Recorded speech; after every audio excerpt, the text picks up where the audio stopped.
તો આ તરફ વડોદરામાં તંત્રએ ખોદેલા ખાડામાં વધુ એક નિર્દોષનો ભોગ લીધો છે। આ ખાડાએ વધુ એક વૃદ્ધનો ભોગ લીધો છે। તંત્ર ખાડા તો ખોદે છે પરંતુ પછી તેને બુરવાનું ભૂલી જાય છે।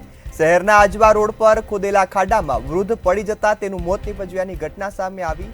રાત્રે જે બીમારી ધરાવતા વૃદ્ધ છે તે ચાલવા નીકળ્યા હતા, જે બાદ ખાડામાં પડ્યા છે। ત્યારે રાત્રે ચાલવાની બીમારી બાદ તેઓ ખાડામાં પડ્યા અને મોત નીપજ્યું છે। ત્યારે પાલિકાએ અધૂરા છોડેલા ખાડામાં લોકો છે તે પડી જતાના મોતની ઘટનાઓ અનેક સવાલ ઉભા કરે છે।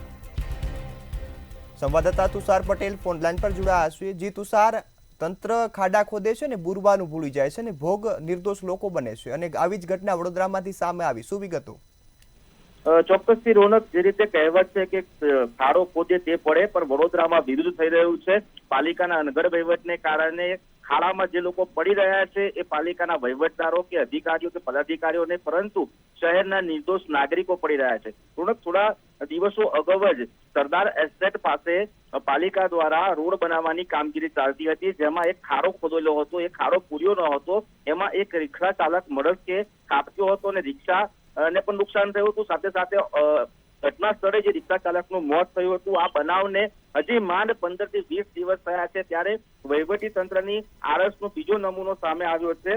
શહેરના આજવા રોડ પર એક વિસ્તારની અંદર પાલિકા દ્વારા ખાડો ખોદવામાં આવ્યો હતો, જેનું પુરાણ ન કરતા આજવા વિસ્તારમાં જ રહેતા એક ઈસમ, જેઓ 81 વર્ષના છે, જેમનું નામ અબ્બાસભાઈ છે, તેઓ આ ખાડામાં પડી ગયા હતા અને ખાડામાં પડી ગયા બાદ તેઓનું પણ મોત થયું હતું। સમગ્ર મામલાની અંદર કલ્પવર્તી બાબત એવી આવી હતી કે આ જે સિનિયર સિટીઝન છે તેઓને ઊંઘમાં ચાલવાની બીમારી હતી, ત્યારે રાત્રિના સમયે તેઓ પોતાના ઘરની બહાર નીકળી ગયા હતા અને જ્યાં ખાડો ખોદ્યો છે ને એ જગ્યા પર પહોંચી ગયા હતા।